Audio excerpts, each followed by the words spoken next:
और लगातार बात हम जम्मू कश्मीर की कर रहे हैं, क्योंकि जम्मू कश्मीर के पहलगाम में आतंकी हमला हुआ है और अब इस आतंकी हमले की जांच तेज हो चुकी है। एनआईए की टीम इस पूरे आतंकी हमले की जांच करेगी। ये बड़ी खबर आपको बता रहे, श्रीनगर के पहलगाम पहुंच चुकी है एनआईए की टीम। जांच के लिए बैसरन घाटी भी जाएगी टीम। आतंकी हमले में 26 लोगों की मौत हो गई है।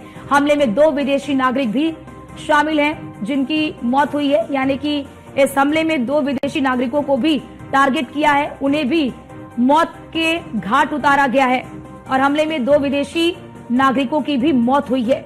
तो ये बड़ी खबर आपको बता रहे हैं। अब इस पूरे हमले की जांच तेज कर दी गई है। हालांकि इस हमले की जिम्मेदारी लश्कर-ए-तैयबा ने ली है और हमारे साथ हमारे संवाददाता पीयूष तिवारी लगातार हमारे साथ बने हुए हैं फोन लाइन पर।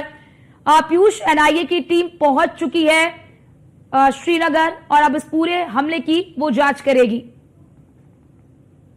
तो एनआईए की जो टीम है वो पहुंच गई है और ना सिर्फ एनआईए की बात करें बल्कि अन्य भी जो सुरक्षा एजेंसियां हैं वो दिल्ली से भी यहाँ पर उनके जो अधिकारी हैं वो पहुंचे हुए हैं और सीधे तौर पे इस पूरी घटना की ना सिर्फ जांच की जाएगी बल्कि अब जो एनआईए की टीम पहुंची है या जो सुरक्षा बल के जो जवानों के साथ साथ जो अधिकारी दिल्ली से अधिकारी पहुंचे हैं, खासतौर पे गृह मंत्रालय के जो अधिकारी पहुंचे हैं वो घटनास्थल का दौरा भी करेंगे और चूंकि ये भी जानकारी मिल रही है कि थोड़ी देर में गृह मंत्री अमित शाह भी इस घटनास्थल पर जाएंगे और कहीं ना कहीं वो वहां पर देखेंगे कि अभी वहां की वर्तमान की स्थिति क्या है, क्योंकि वहां पर तमाम जो फोर्सेस की तैनाती है वो वहां पर की गई है।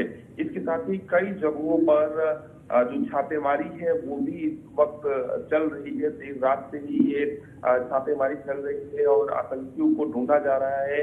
जिन आतंकियों ने कायराना हरकत की, जिन आतंकियों ने निर्दोष लोगों को मारा, जिन आतंकियों ने निहत्थे लोगों को मारा और जो तस्वीरें निकलकर सामने आ रही है, अलग अलग जो वीडियोस निकलकर सामने आ रहे हैं, वो भी आप देखिए कि वहां के लोग किस तरीके से घटना के दौरान डरे हुए थे कि जब सेना के जवान उन्हें बचाने गए तो उन्हें लगा कि कहीं ये भी तो वही नहीं है। तब सेना के जवानों ने समझाया कि हम लोग इंडियन आर्मी से हैं, हम लोग भारतीय सेना से हैं और हम लोग आपकी रक्षा करने के लिए आए हैं।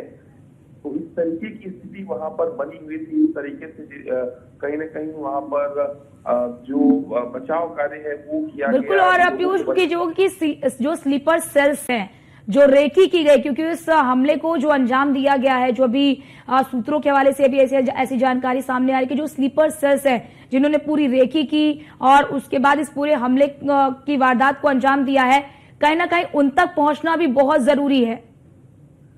बिल्कुल। अगर हम बात करें तो क्योंकि जब भी जांच शुरू होती है तो हर पहलू पर जांच होती है और तमाम जो जिम्मेदारी है इस आतंकी हमले की वो भी अलग अलग जो आतंकी संगठन है उसने ली है, जिसमें टीआरएस का नाम निकलकर सामने आ रहा है कि टीआरएस ने इस आतंकी हमले की जिम्मेदारी ली है।